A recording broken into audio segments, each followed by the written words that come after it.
Hello there, welcome to the Saroy channel, wherever you are in the world, and so much love to each and every one of you. How are you doing? I hope you're having a wonderful time relaxing and drinking lots of delicious champagne and keeping yourself lovely and cozy and warm, because I've got a lovely story for you tonight. But before we get started, don't forget to subscribe to the channel, click the notification bell and the thumbs up, and let's get started with tonight's story. Dear Sarah, and all your lovely listeners, the cosy little cafe was bursting with activity, which was relatively normal for the lunch hour rush. The bustling, busy waitresses, clad in black with white aprons around their middles, were run off their feet, taking orders from hungry, demanding customers. You could hear the background sounds of men and women talking garrulously, in high and low voice tones, along with the clanging of cutlery, plates, and the tinkling of glasses. It was a quaint little cafe in Portland, highly esteemed and renowned for their legendary light snacks. The pièce de résistance being the most extraordinary, unsurpassed toasted cheese that would arrive on a plate, puffy, crisp and light, filled with sauté onions, crispy bacon, and a faint taste of beer on the tongue. It was the most sought-after illustrious snack at the cafe, which meant many of the locals called the cafe the Toasted Cheese Place. Everyone knew exactly what you were talking about when you referred to it like that. Claudia was wiping her hands against the white apron wrapped around her black jeans. She was feeling more than a little flustered, really rather frustrated, as nothing was more infuriating than customers willfully keeping you waiting. She had been making repetitive trips to table number 5, raising her voice as loudly as she could, several times to take their orders, but they had barely noticed her presence, as they were so entwined and keenly engrossed in conversation. She decided to try again, taking a deep breath, bracing herself to being rejected yet again. Excuse me, are you ready to order?" she asked, raising her voice. But once again she was met with a wall of silence, as the 4 customers were talking with a sedulous earnestness, failing abysmally at even noticing her presence at the table. Claudia decided they were definitely siblings, or at the very least related. They all possessed exactly the same olive green eyes, thick dark eyelashes, long Irish faces that reminded her of Sigourney Weaver's look in her younger days. One of the girl's hair was dyed a bright green colour, swept away from her face, tied in the back in a tight little knot that looked really rather fetching. "Excuse me," she asked again, "are you ready to order?" But once again no one responded to her desperate pleas for attention. "But I don't understand. What could have happened to her?" said the young man, whom Claudia decided was particularly handsome, with his honey-coloured skin, curly locks of dark brown hair, which gave him a rather angelic look, she thought. "You don't understand," said the girl with the green hair. "Come on, Oliver. Isn't it obvious? Dad finally went too far this time. His temper got out of hand. He lashed out, and then—" "Then what?" "Well, he did her in. Not on purpose, of course." The other young man intervened in the conversation.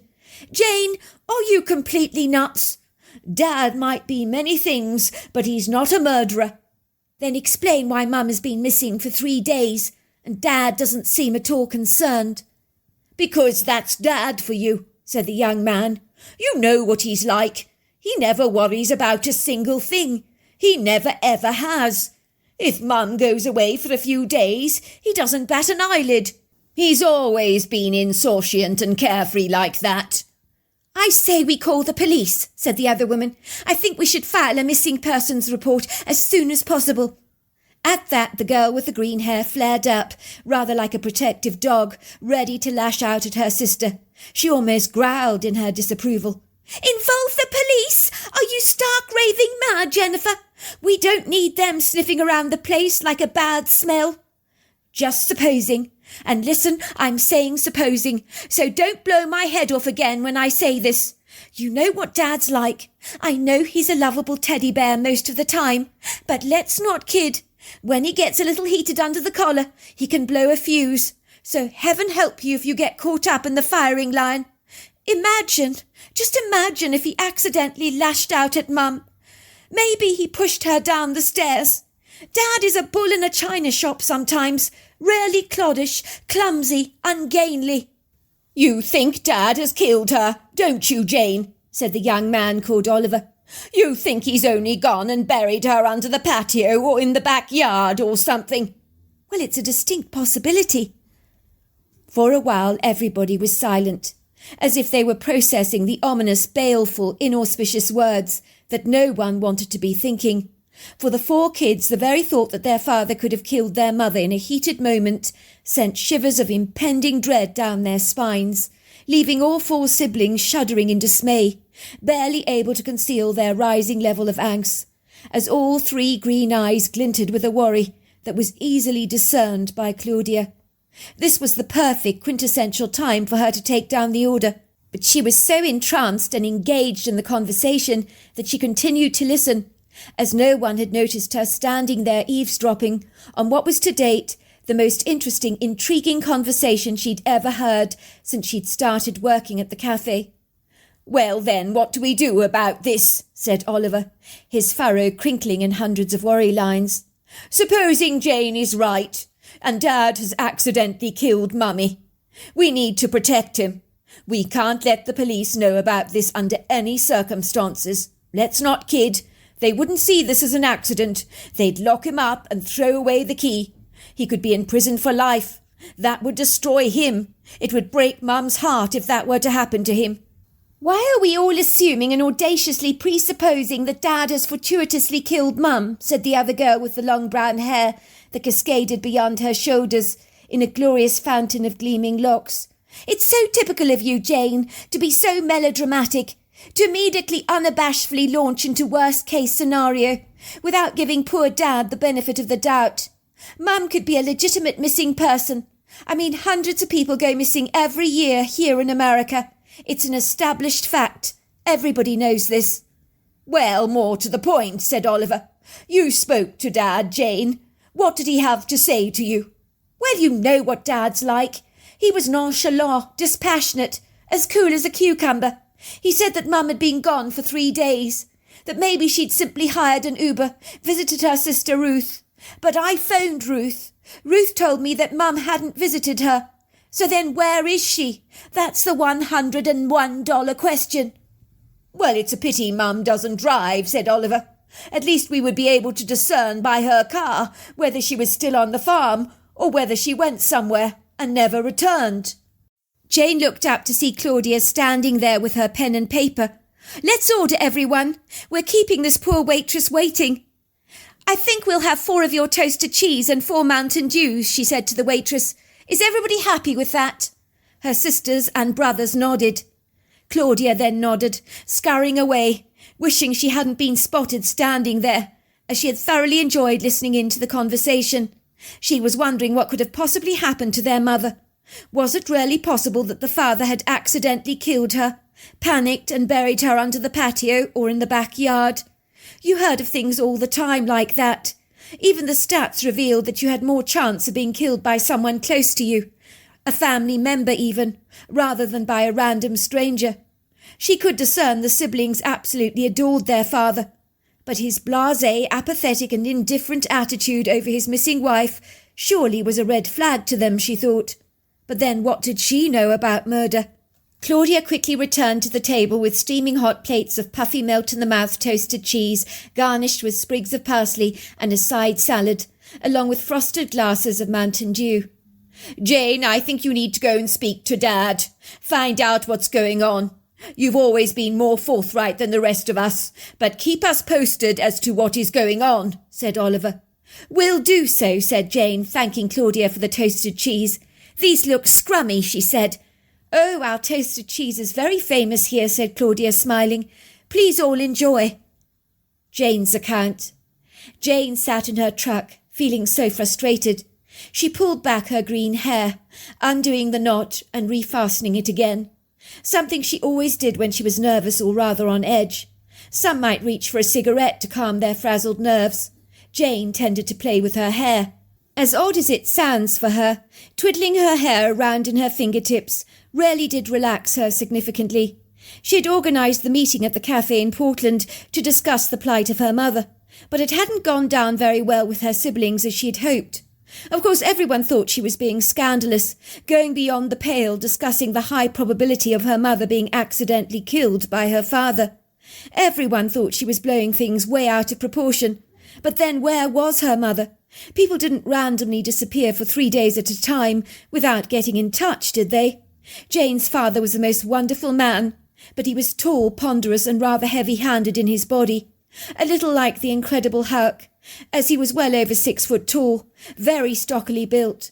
It was almost as if he had never fully grown into his body, and was oblivious to how his ungraceful great size could cause a great deal of damage if he wasn't very careful.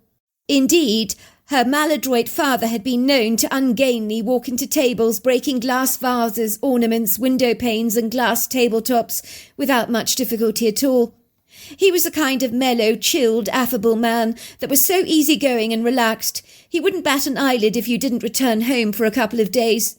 Growing up, her mother had found her husband's nonchalant, warm-hearted approach to child-rearing completely infuriating at times. She did not know a husband like him, who didn't worry at all about his kids. Why was he so unfazed about the kids when they didn't return home from a party in Portland? She'd be the one frantically worrying, while her husband would always look at her with a perturbed expression on his face and say, "Why are you worrying about something you can't control?" He was the one who thought his wife's behaviour was irrational, not the other way round. He would argue that people were responsible for themselves. Worrying about their whereabouts was a complete waste of time and energy. It probably explained why her father had normal blood pressure, not a single grey hair on his head, and a forehead completely devoid of worry lines, while her mother had a full head of grey curls. It was clear that in their relationship she was the one that did the worrying for the both of them. There was one contentious issue as far as Jane was concerned in regards to her father, and that was when he lost his temper, which was thankfully a rare occurrence, as it scarcely ever happened. For indeed it was true that the unruffled, placid Lawrence barely ever got mad. But should he get provoked for some reason, he could seriously overreact. His huge, uncoordinated hands would go swinging around the place like an octopus, oscillating his tentacles. But the problem was that Lawrence was not malleable, elastic, flexible, or pliable like an octopus.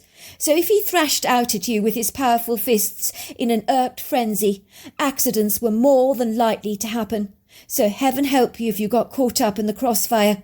On 2 occasions he'd lashed out at the wall, but inadvertently hit his wife fallaciously, causing her to fall quite badly. He hadn't intended to even touch her. "Lawrence, why do you have to be a bull in a china shop all the time, when your feathers get ruffled?" his wife had complained bitterly.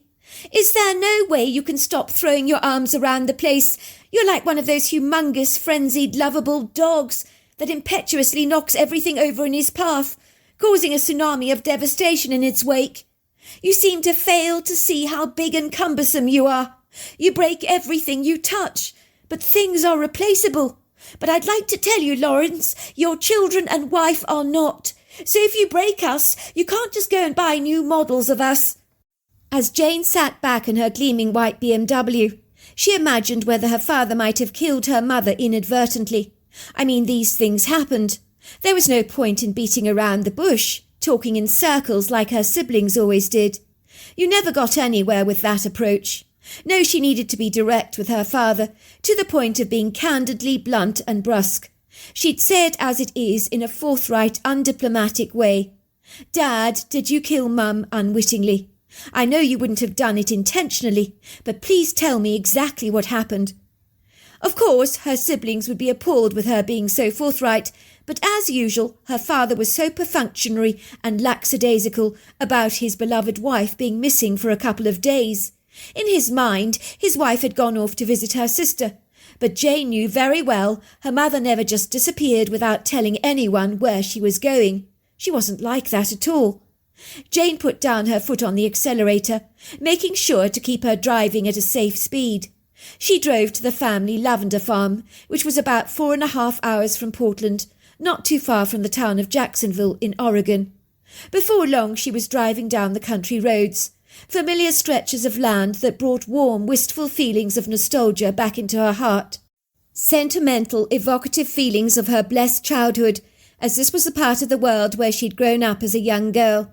She drove past pretty barns, fields of black and white dappled cows grazing happily in the pastures.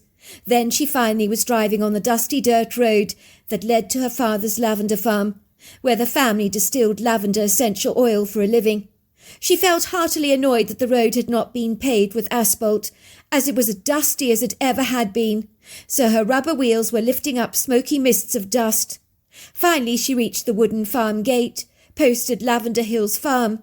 She drove down the long asphalt drive, her nose hit by the rich fragrant smell of lavender that she adored so much. She emphatically believed that one of the quintessential reasons for her vibrant health was having been surrounded by the fields of lavender every day of her young life. Some people joked that the lavender oil was the very reason their father Lawrence was always so relaxed and perpetually wore a broad grin on his face, as lavender is known as a powerful sedative with mood-enhancing benefits. Ostensibly, sleeping in the Collandier household had never ever been a stumbling block, as the entire family literally slept like babies. But Jane had almost certainly noticed that when she was away from home, she suffered from insomnia, so she was certain the air filled with the fragrant bouquet of lavender had always ensured her an excellent, undisturbed, peaceful night's sleep. The farm looked absolutely radiant as usual, as if it was smiling at her, welcoming her back home. The most beguiling fields of purple stretched out over vast squares of land, the soft shafts of sunlight bespeckling the valley in a pretty luminescence of an arresting new day, while the tall trees that framed the boundaries of the lavender fields in rich shades of viridescent greens complemented the vibrant purple colour most favourably. Those majestic trees she loved so much sprawled out generously into a vast sumptuous wood grove with statuesque trees that rose up into the sky like imposing giants that were so impressive to behold. Jane sighed with delight. Slamming the door behind her, she was greeted to a sea of wagging tails, excited barks, but the dogs had been well trained not to jump up on people, which she was relieved about, considering she was wearing a white dress.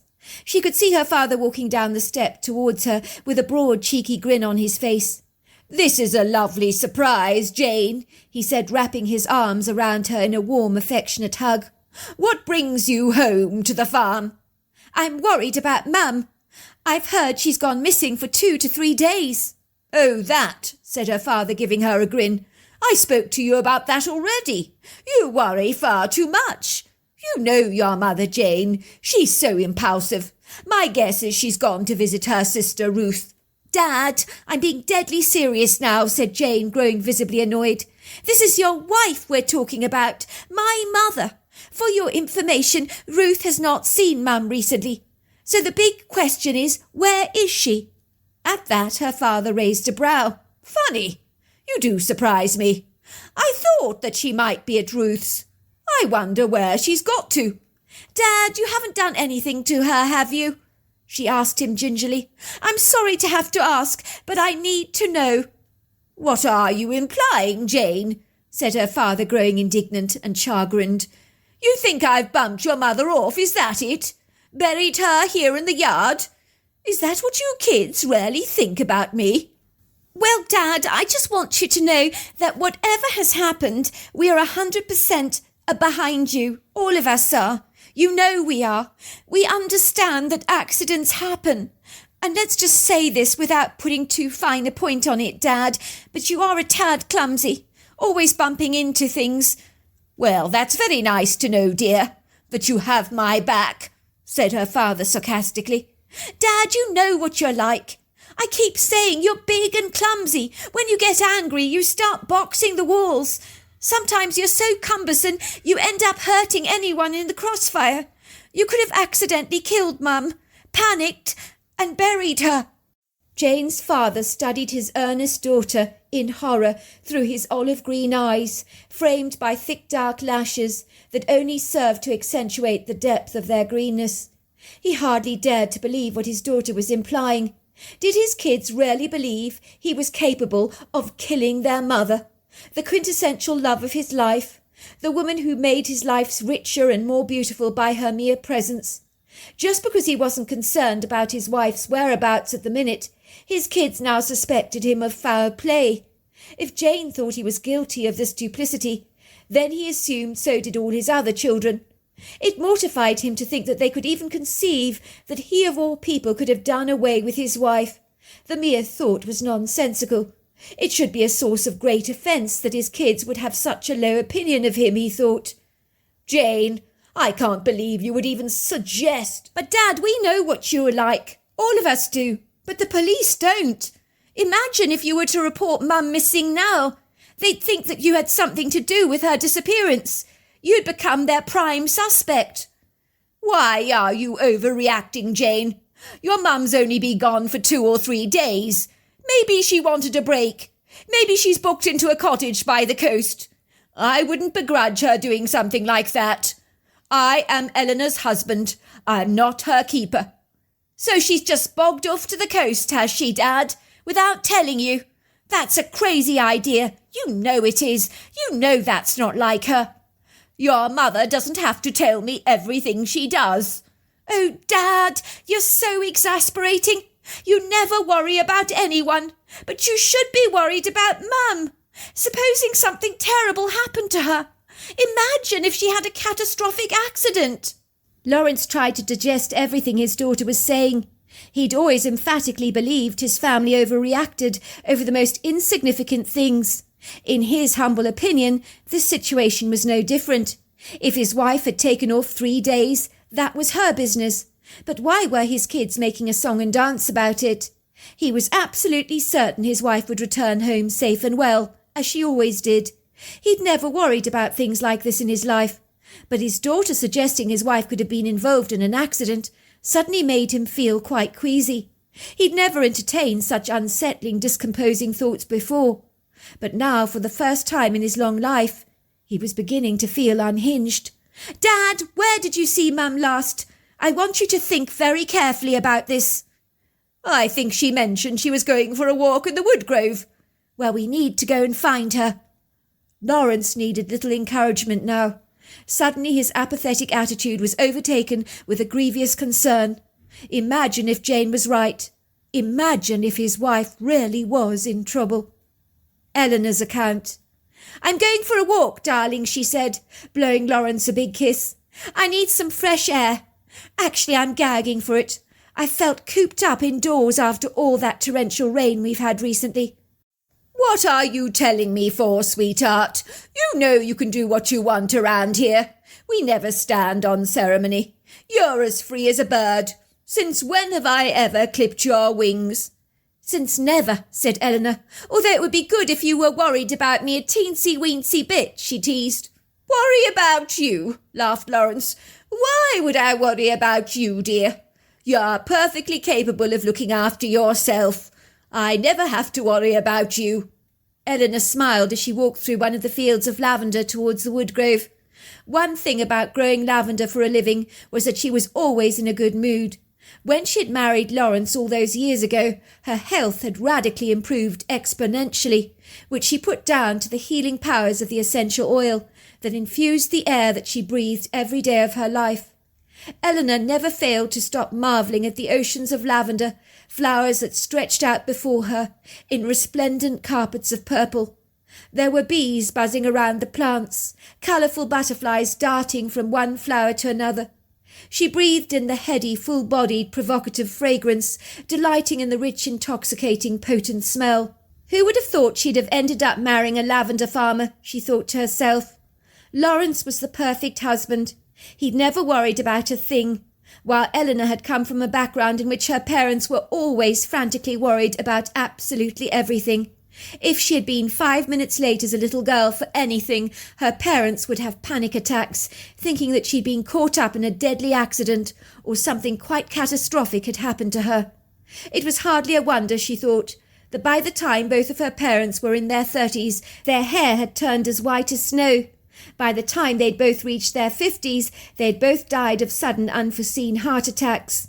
Eleanor knew in her gut that the root cause of their sudden fortuitous demise was their incessant worry and stress about absolutely everything you can think of. She emphatically believed that she and her 2 younger siblings, Mark and Alexia, had caused her parents so much stress growing up, resulting in them both having soaring high blood pressure, high cholesterol and diabetes. The doctor had informed her mother Elaine that if she didn't calm down and learn to relax, she would invariably end up having a heart attack, and lo and behold, that is exactly what had transpired. When Eleanor had met Lawrence for the very first time, she had been attracted and charmed by the very tall, ungainly man, who didn't seem capable of worrying about a single thing. She found his carefree attitude to life, his inability to get stressed about anything, so refreshing, intriguing, and somewhat bewitching. He had been good for Eleanor, for she knew that Lawrence's calm demeanour had rubbed off on her over the years, significantly calming her down.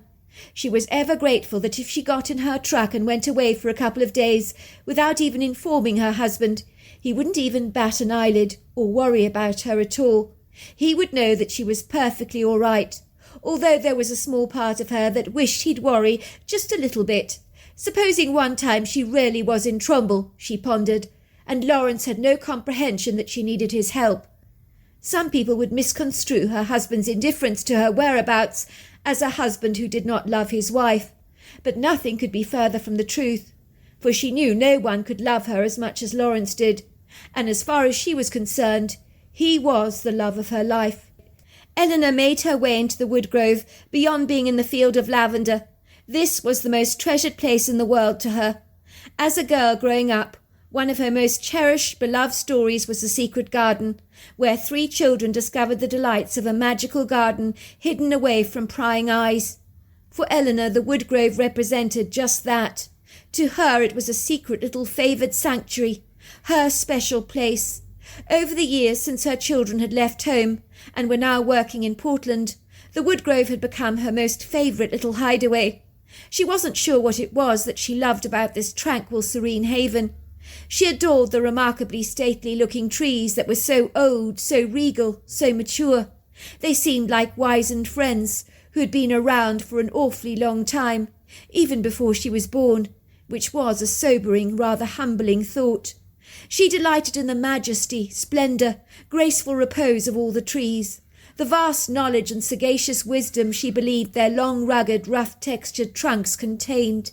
She delighted in their boughs full of glistening leaves. If that wasn't enough eye candy for you, she adored the soft earthen floor, along with the beguiling plants that grew beneath the trees, the feathery ferns with their lacy leaves, the different distinguished unique ground covers, the edible funguses, the rich verdant mosses that swathed the forest floor in glorious carpets of viridescent green. It was so magical the way the prisms of sunlight danced so daintily through the branches, dappling the forest floor in an ethereal, sparkling luminescence. As Eleanor walked into the wood grove, she smelt the pungent stench of cigarette smoke on the wind, which was strange, as no one should be in this wood grove. It was private land, property owned by her family. Her hackles immediately rose. Then she saw him, a bedraggled, sorry sight of a man, who in one gnarled, arthritic-looking hand held a cigarette he was clearly smoking.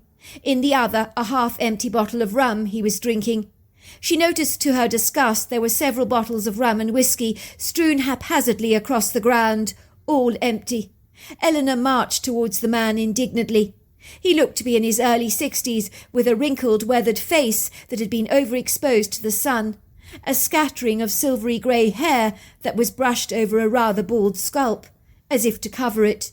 He was wearing shabby, soiled clothes that looked like he hadn't changed over many weeks. A vagrant, she thought to herself, and not a pleasant one at that. She felt angry about the stranger's brazen audacity. Who was he? What was he doing on her land like this? As she moved towards him, she was hit by the violent stench of human body odour, urine, and clothes that stank of cigarettes. She noticed he had rigged up a pop-up tent in the woods. How dare he be so brazenly presumptuous, she thought. Who the hell did he think he was? "Excuse me," she said, putting her hands on her hips in defiance. "This is private property. What are you doing on my land? You need to leave now. You need to leave at once." The man was clearly inebriated. She could see his legs were unsteady, wobbling beneath him. He began to chuckle as he smoked, occasionally taking a gulp of his rum. "You're telling me to go, lady? I'm not going anywhere. You can't tell me what to do." "I can tell you to leave my property right now." The man began to chuckle, as if he found Eleanor's protests highly amusing. "You're a feisty thing, aren't you?" he teased. "I bet you're good in the sack." "How dare you speak to me like that?" Eleanor began to raise her voice. "You get off my property right now. Do you understand that? You get off my property now. Leave now." The man's tone began to change. As his humour disengaged, he recruited anger towards Eleanor that caught her distinctly off guard. No one tells me what to do. No one. You bloody bitch. You bloody bitch.